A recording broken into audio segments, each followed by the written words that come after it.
Are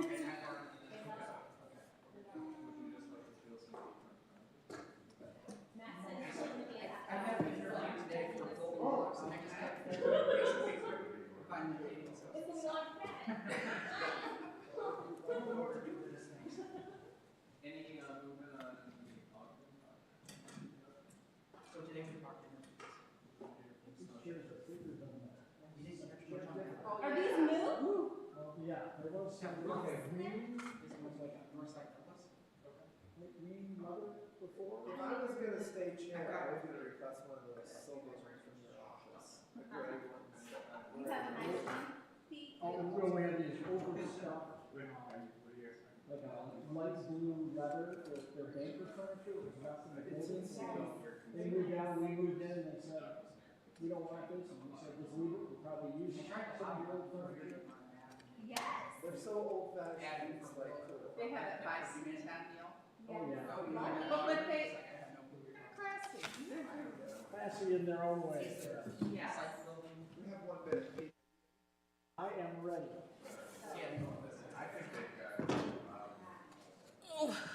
Whoa. Is this recorded? Yes. It is? Yes. This is recorded? Yeah, these are regularly scheduled meetings, Okay. and all special meetings are, yeah, everything is supposed to be recorded and broadcast. And as much as I be fussing, okay. Good evening and welcome to the February 9th, 2023 meeting of the Kalamazoo Zoning Board of Appeals. Could we get a roll call attendance, Mr. Eldridge? When we address the audience, we should. Yes, of course. We'll start with Mr. Turpinine. Here. And Jared. Here. Purdue. Lager. Here. Carroll. Present. Vanden Hamburg. Present. Harrington. Thank you very much. Thank you very much. We'll move on to approving the January 12th minutes, from the January 12th meeting. Will there be a motion? I'll make a motion to approve the last month's meeting minutes. Thank you. And I second it. Thank you as well. Is there any discussion or edits or questions about the minutes? I have a question. Please. I was not present at the last meeting, but I was curious about an interface that you had, Board Chair, with one of the constituents, and I was wondering why. Maybe Attorney Baird can answer this. I don't know, Pete. I don't know who needs to answer this question, but I don't understand why we ask for public comment. Like, what role does the public comment play as it relates to informing our decisions? Because the lady, I felt like, wanted to say something more, and you were like, no, absolutely not. That's not, we don't have time for that, no. But I don't think you said we don't have time for that, but you said no. Yep. But what are the rules, and why do we do that? Like, why do we ask them if they don't have... So I'll talk about it from my perspective, because I did go and watch the meeting after the fact, because I did have to steer the meeting. Sure, of course. And to answer your question, she did have her time at the podium. And what happened was another person speaking in opposition came up and asked a question of the board, and I said, I hope it's not rhetorical. Okay, so he asked a question that pertained to opposition that the candidate had not spoken to. In fact, I had the same question. Sure. So I felt it was my duty to make sure we had all sides heard, and to satisfy my question was to bring the candidate back up. Sure. So I did that for the opposition and for myself, so that we could have the full circle, so that it was understood. When they sat back down, more questions came from people that had already spoken. That female had already had her 3 minutes. In fact, I gave her more minutes, more time than she was allotted, because I had done this. I know, I saw that. I saw So it. Yep. the unfortunate part, I was talking to the AV gentleman, the unfortunate part is you see what I'm saying, but there's no view of, or audio or view of what's going on out Sure. there. And so she had additional questions, and another lady asked, can I have a question?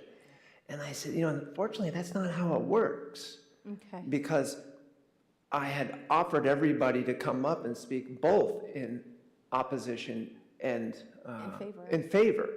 We were past that point, and by the rules of how the meeting is going, I can't go back and entertain endless pro or con comments. Sure.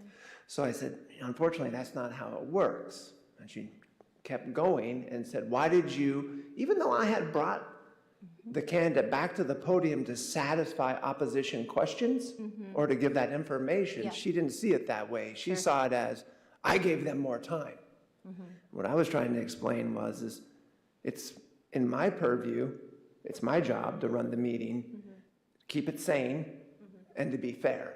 Yeah. And after watching it, that's what I was doing at the time, I realized I did the right thing. I made sure that the question that opposition had got answered, even though it didn't have to be answered. So, And it didn't have to come from Janice. correct. To answer your question more specifically, in my opinion, why did they come and give comment? I think it's to add context and nuance.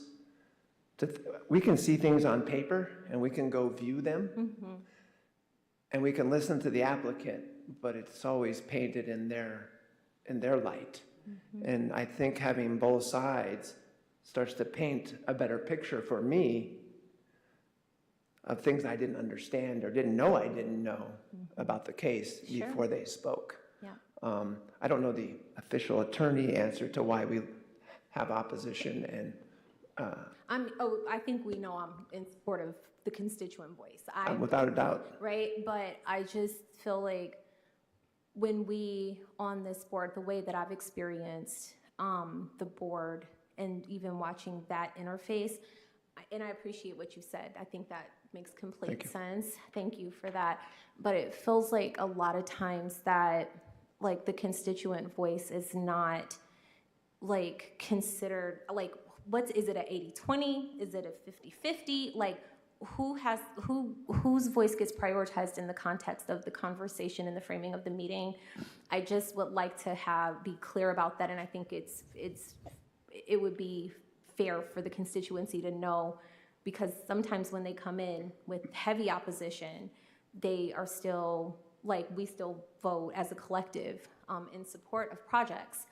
And so I think it's, because I would like to understand that as a board member, I'm certain that that the constituency would probably like to know, like, how their voice is weighed in the context of our decisions. I can give you my answer, which I think should be the answer for everybody, is nobody's opinion is worth more than anybody else's, and nobody is given more time than somebody else, except for the 10 minutes for the applicant and 3 minutes for in favor or opposition. So as a chair and as an individual, I don't consider anybody's opinion more or less important, or their comments. Right, regardless of whether they're the applicant or the I'm not here to. I see.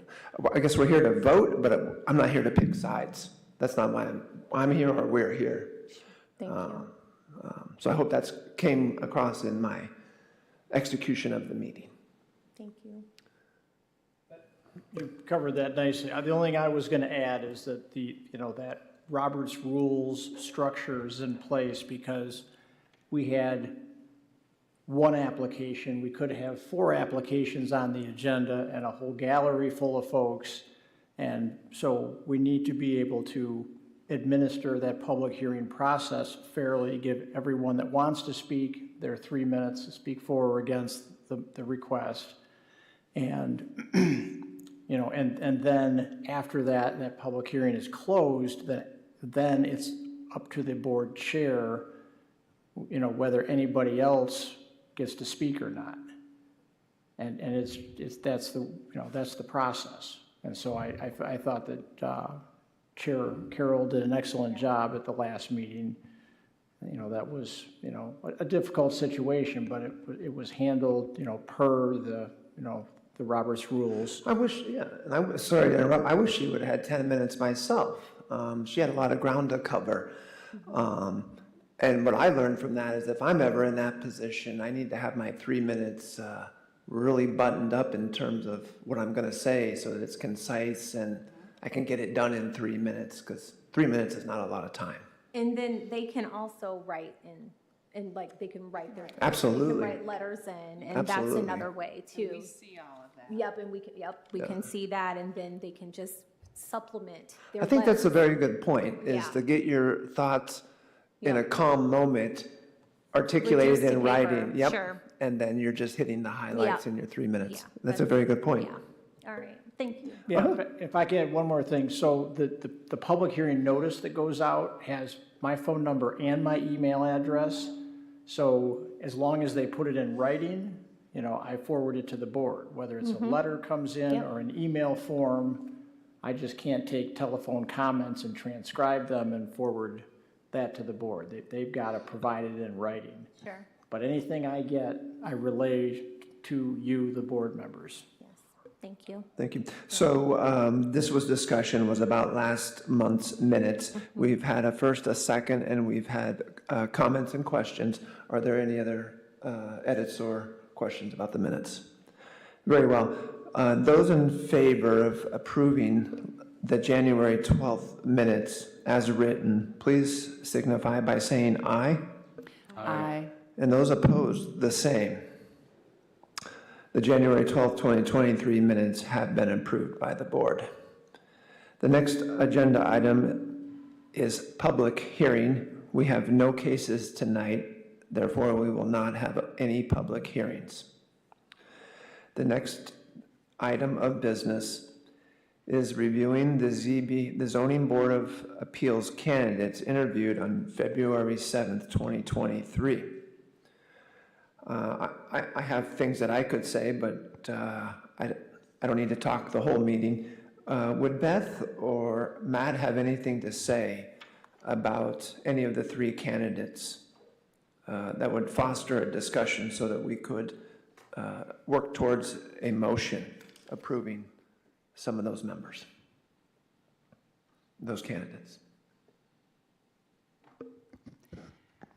I would like to say that I was very impressed with all three candidates, and I really liked the experience and the skill sets that each one of them brought, or that they would bring to the board.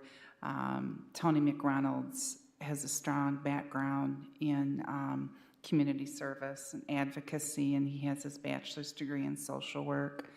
I really like the fact that he's from the north side. One of the things that's an important consideration for me is that we have diversity in the neighborhoods.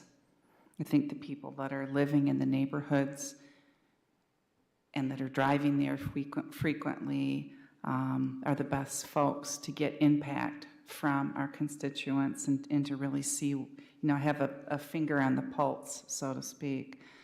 And then Joseph Holler, Edison, brings the skill set of being an attorney, and he works for Van Buren County in their judicial systems as a helping families. Family law arbitrator. Okay, all right, thank you. Family law arbitrator. And then Gary Wark from the Stewart neighborhood, and he is I believe he's a property developer, but he's very active in historical preservation and has served on other boards and things regarding building structures and safety and all those types of things. So I was really pleased with our candidate pool. I would echo all of that. I think that in addition to neighborhood diversity, Tony McReynolds is a black man, Joseph and Gary are both white men. And I think it's good, you know, we live in a city that is, I think soon to, at least some of the neighborhoods are already majority minority. And I think it's really good in a quasi-judicial forum that we emphasize and work hard, and I thank Pete for bringing us great candidates, so that we have a diverse board that represents the community we serve. So that was good.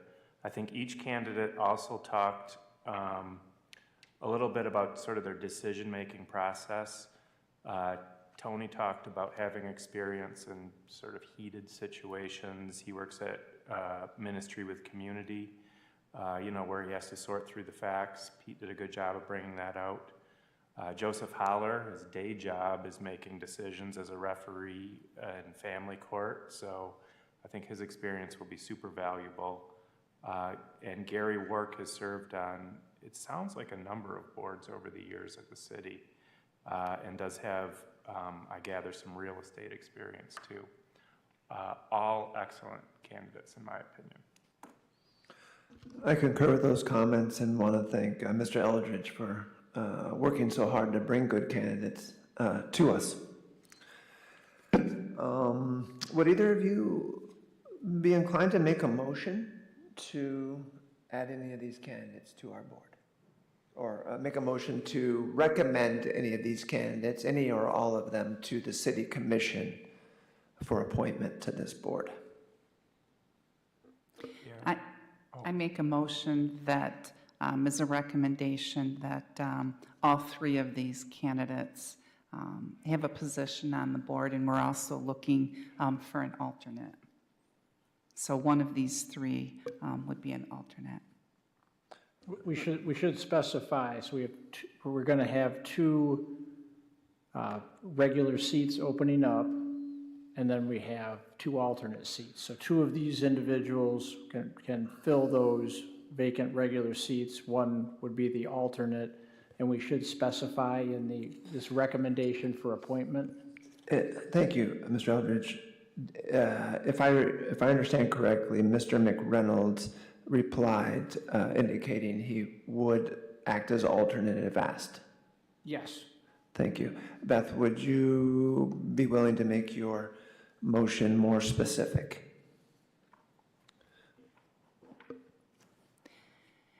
I make a motion to have Joseph Holler and Gary Work become regular zoning board of appeals members. And Could you be specific about Mr. McReynolds? With Mr. Reynolds being the alternate. So that's Joseph Holler and Gary Work as regular full-time zoning board of appeals members, with Mr. Tony McReynolds as our alternate. Very well. Well done. Thank you. Will there be a second? I'll second the motion.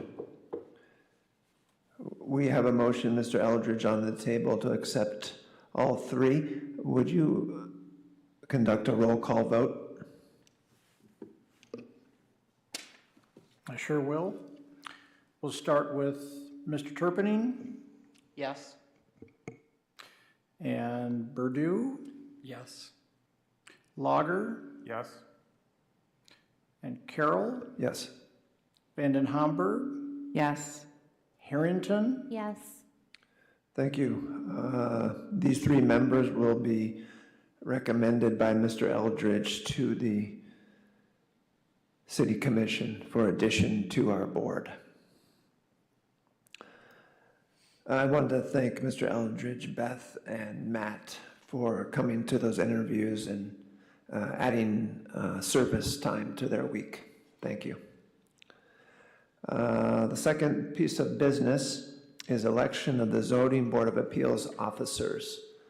Mr. Lager and myself will be exiting the board as soon as the new board members are seated. That leaves the whole slate of officers open for election today. We've had 3 people express interest in serving as an officer. I can summarize it. Obviously, we've had discussions about throwing our names in the ring. As I see it, I would propose, I'm not making an motion, but I'm starting a discussion, that Beth would be chairperson, Remy would be secretary, and Jared would be vice chair. And I'll leave it for discussion there, if that's appropriate, if I'm doing this correctly. Thank you. I do have something to say. I prefaced this statement with anyone who will be peripherally impacted by what I'm saying. I initially, when you all reached out to me about this and asked me, what my thoughts were about everything, and I initially immediately declined wanting to take on a role as an officer on this board. And I thought about that, and I considered why I wouldn't, because I think about my role as a grassroots organizer, the investment that I've had in this community since I've been in this community as a student from Western, up until now. I'm in my 40s, and I have a child and I have a home here, and I'm invested in this place, and I care about Kalamazoo deeply. And why would I not feel, I've been on the board now for over a year. Now I think it's 2 years. Is it how long? Getting close. Has it been almost 2 years? Yeah. So I was well, why not me? And I realized it was because of the way that I have been treated on this board, and what has been said to me about some of the comments that I've made being irrelevant, and the tone in which those things were said to me. And I'm going to do the work anyway, regardless of whether or not I take a role, as an officer. But I do want to say that because I appreciate when you said, Beth, that we should be kinder to each other. I really appreciated that, because it's true, but there's also other layers of implications for that as well. And this is why things get proliferated as it relates to people. Some people get pushed forward and encouraged to be in positions of power, Some people get encouraged to do that, but other people get systematically put in their place so that they don't even have the gumption to even want to position themselves in a way to have influence. And I need to say that. So thank you, and I accept I don't know how it goes, but I'm for it. I thank you for the comments, and I hope, at least specifically personally, and as the board, you do feel encouraged to lead Thank you. and not stifled. And I told you that in the email. Jeff has always, even as the board chair, I've said that. You can see it. It's all historical. That's why I be wanting stuff to get recorded. But you have always, even when I be on a rant, you be like, okay, Ms. Harrington, can somebody else please say something? You let me, and you create space, and I acknowledge that, and I want to just honor that. So thank you. I appreciate that. Yeah. That's not what I was looking for, but I know, I'm but I'm gonna say it. I'm looking to Thank encourage you to take a position and someday be the Thank you. chairperson, chairwoman. Thank you. Any other comments, questions, suggestions? No, thank you for saying that, Remy. I think that's important to say. I think it takes bravery to say that. It's not easy to say that. It's easy to feel like if I say this, people might look at me as if my feelings were hurt about something. Mm-hmm. But I think you pointed out that an underlying issue is that some people get lifted up and some people don't. Mm-hmm. I think that has happened, and you saying that, I think, is part of making that better. So Thank I you. appreciate that Thank deeply. you, ma'am. Thanks.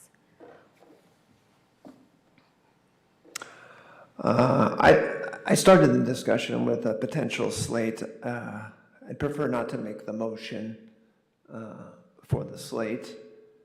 Would Mr. Lager like to make a motion? I can make that motion. Everyone on the slate, Jared, Remy and Beth, you're all happy with the role that is? Okay, so I make a motion for Beth Van Homburg to become chair, for Jared Burdew to become the vice chair, and for Remy Harrington to be the secretary. Second? Thank you. Any discussion? Hearing no discussion items, Mr. Eldridge, would you perform a roll call vote?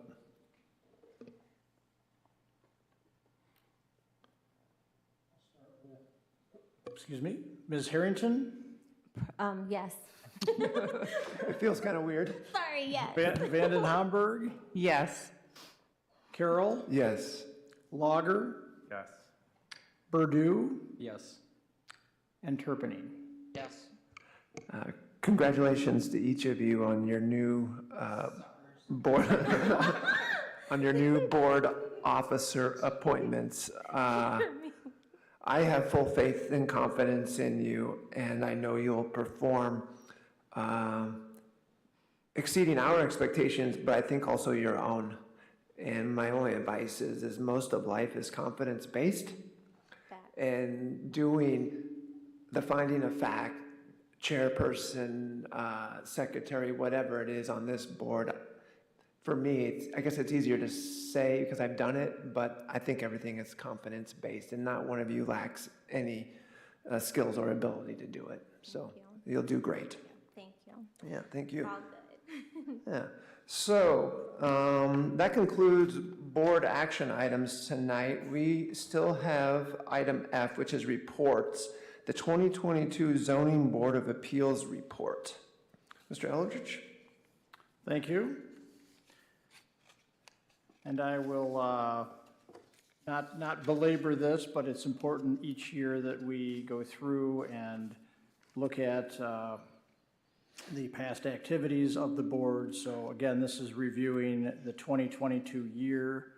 As far as our board composition, we are experiencing some transition, which that's why for the viewing audience, we're up here tonight, approving a recommendation for appointment of new members because our prior secretary departed the board in December. That was Christina Doan.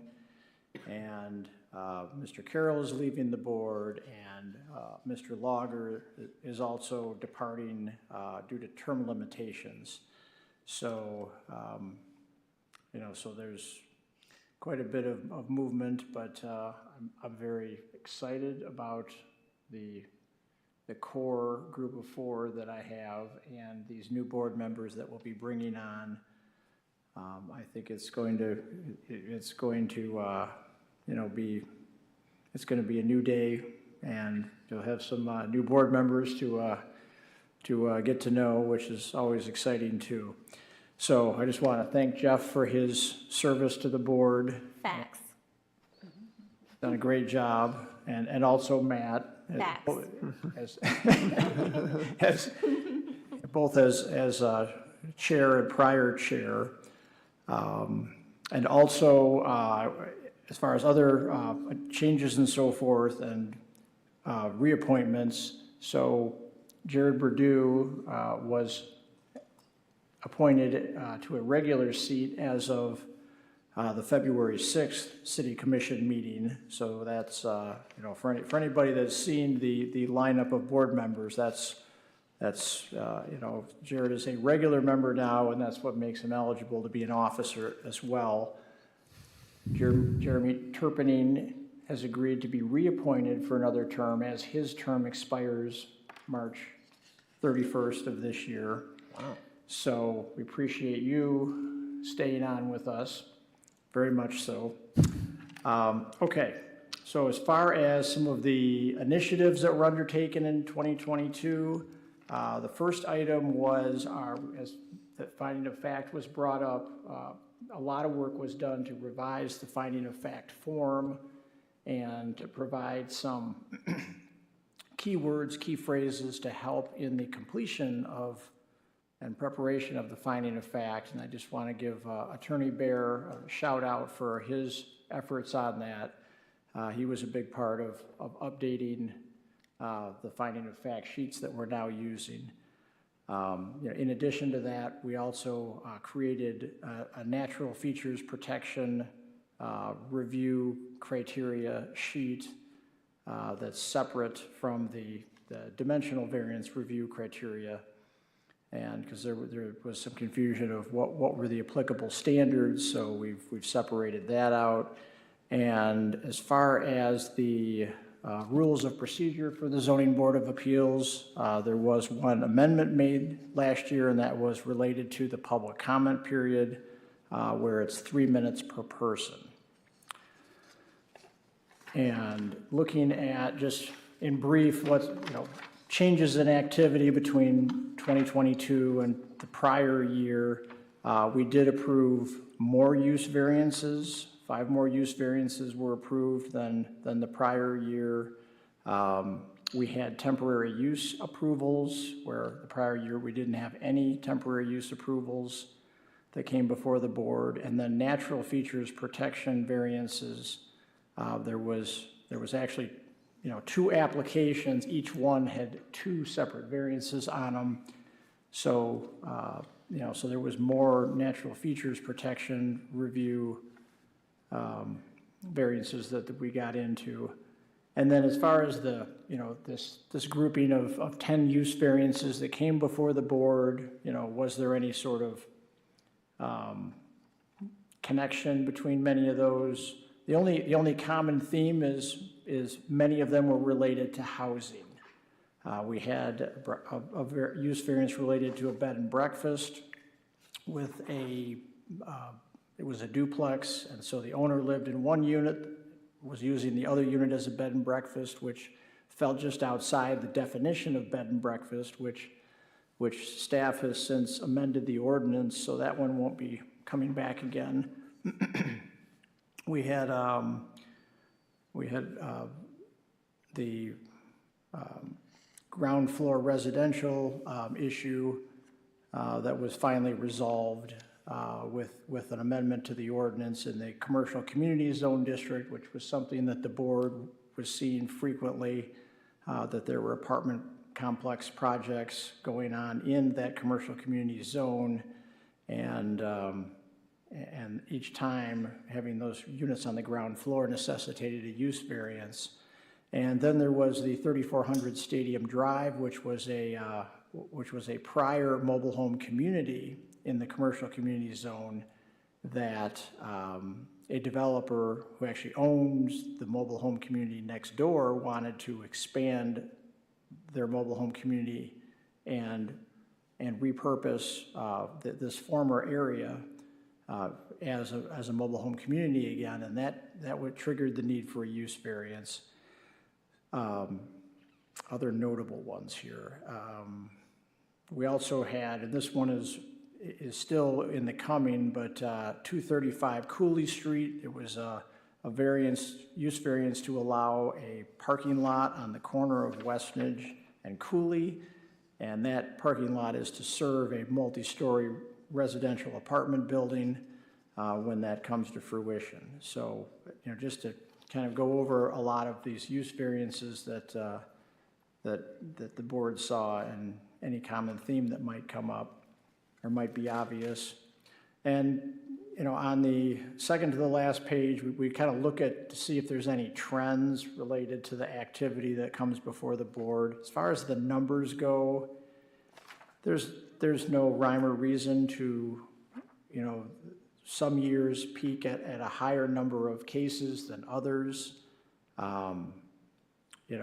So I never seem to glean a whole lot from that, but we do look at what is the percentage of use variances that are approved each year, same with dimensional variances, and we're pretty consistent in the approval of the use variances at around 80%, and then the dimensional variances are in that 90 to 95% range. But I want the board to understand that there's a lot of potential variance applications that don't ever make it to the board because folks come in with project ideas and we sit down and talk about it, we, the planning staff, and look at conforming alternatives. And in many cases, there's you know, there's ways the projects can be done to meet the ordinance, to save the applicant the time and money of applying for a variance.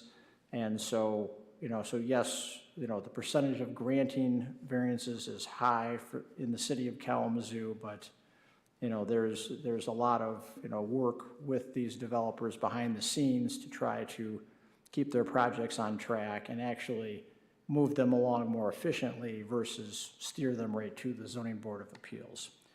So I wanted to mention that.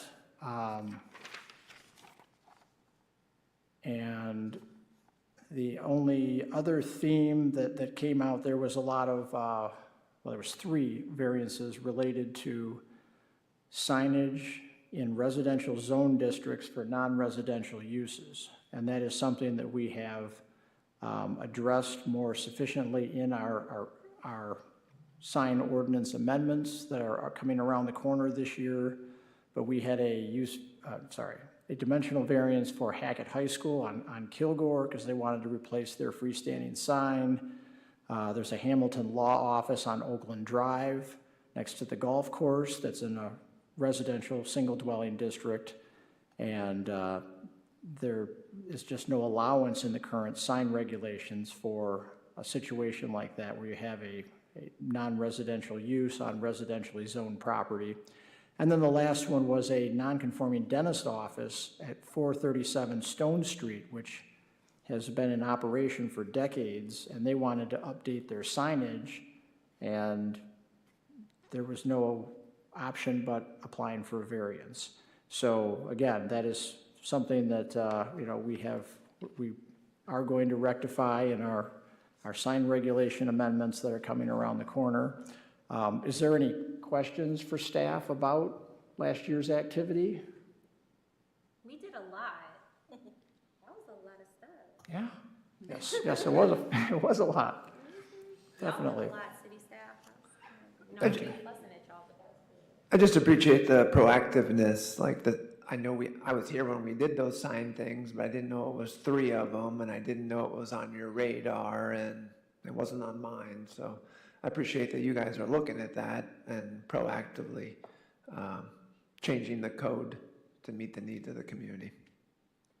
Pete, I wonder, are there zoning ordinance changes that are slated to go before city commission in the next year? Yes, there are. I mentioned at some point last year that we are in the midst of moving the entire zoning ordinance from Appendix A of the Code of Ordinances into its own chapter, which is Chapter 50. And a number of ordinance sections have migrated already into Chapter 50. The ones that are in the pipeline right now include the screening and landscaping regulations and the commercial zone districts, how those are going to be updated, lighting, signage. Those are the ones that are they're in the pipeline. So the language has been drafted. So there will be more information coming out as far as public feedback sessions regarding these ordinance amendments in the near future.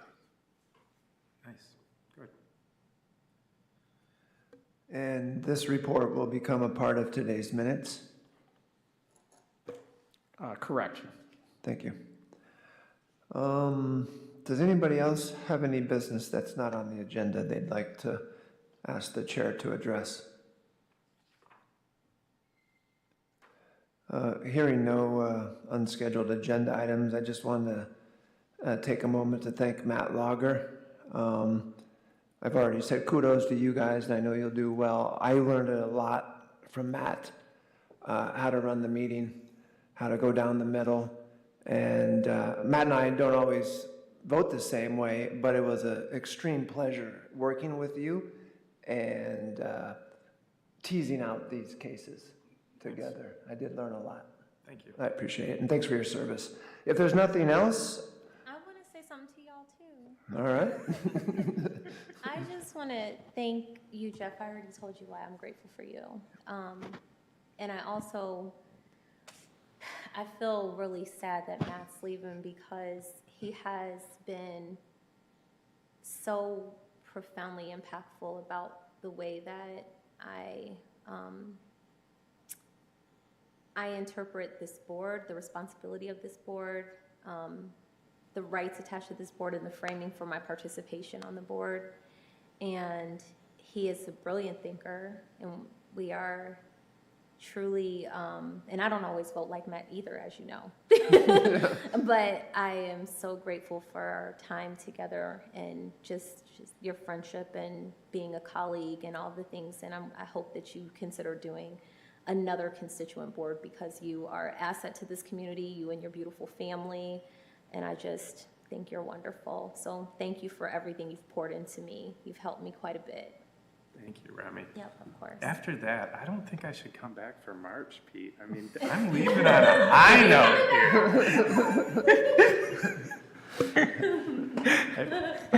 here. If I could bring on new board members fast enough, maybe you could be off. I don't see that happening. Very well. So if I don't hear anything else, I'm going to adjourn this meeting at 7:39.